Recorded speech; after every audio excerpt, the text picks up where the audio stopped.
Class 9th का Hindi lesson 12 का विषय है। इसमें दिया गया है रविंद्रनाथ ठाकुर के बारे में। चलिए इसे पढ़ते हैं। रविंद्रनाथ ठाकुर का जन्म बंगाल के प्रसिद्ध ठाकुर वंश में 1861 ईस्वी में कोलकाता में हुआ था। रविंद्रनाथ ठाकुर का जन्म कोलकाता में 1861 ईस्वी में हुआ था। इनके पिता महर्षि बाज देवेंद्र नाथ ठाकुर थे।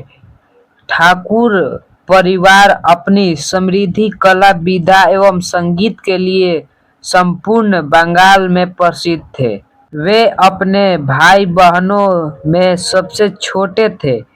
उन्होंने अपने यश से न केवल ठाकुर परिवार वरन संपूर्ण देश को गौरव प्रदान किया। ठाकुर को सर्वप्रथम आर्सेटल सेमिनरी स्कूल में भर्ती किया गया, परंतु उनका मन वहां नहीं लगा। इस कारण उनको कुछ महीने के बाद नॉर्मल स्कूल में दाखिल किया गया।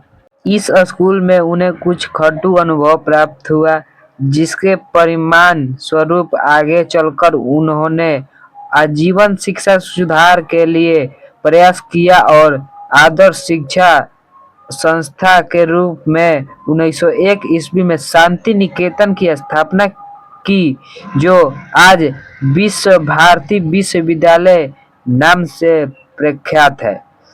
1878 में ठाकुर अपने भाई के साथ उच्च शिक्षा प्राप्त करने इंग्लैंड गए, परंतु वहां अधिक दिनों तक नहीं रहे। 1880 ईस्वी में वे स्वदेश लौटे। 1881 ईस्वी में पुनः इंग्लैंड गए। वे वहां कानून की शिक्षा प्राप्त करके ध्येय से गए थे, परंतु विचार परिवर्तन के कारण पुनः वापस लौट गए। 1901 में ठाकुर ने बोलपुर के निकट शांति निकेतन की स्थापना की। उन्होंने इसमें स्वयं अध्यापक के रूप में कार्य किया।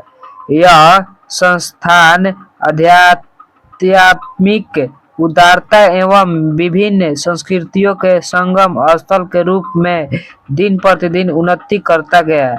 1919 ईस्वी में जलियांवाला बाग हत्याकांड के उपरांत औपनिवेशिक सत्ता के विक्षुब्ध होकर उन्होंने नाइट हुड की उपाधि लौटा दी। वे साहित्य की सेवा अनवरत करते रहे और महान कवि और साहित्यकार के रूप में विश्व विख्यात हुए। 1913 ईस्वी में उन्होंने गीतांजलि पर नोबेल पुरस्कार प्राप्त हुआ।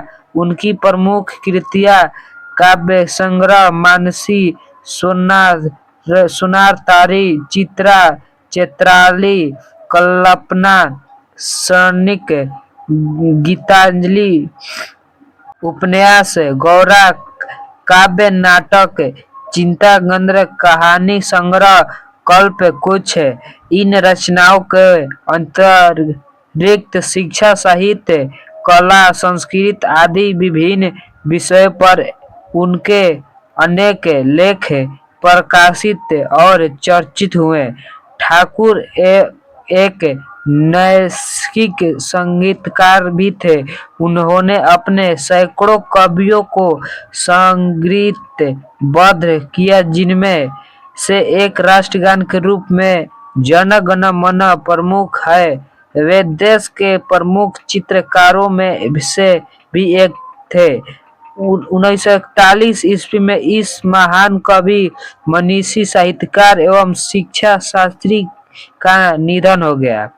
प्रस्तुत निबंध शिक्षा में हेर फेर हमारी शिक्षा प्रणाली की खामियों को उजागर करता है तथा हमें शिक्षा और जीवन के गहरे सरोकारों के रूप करता है।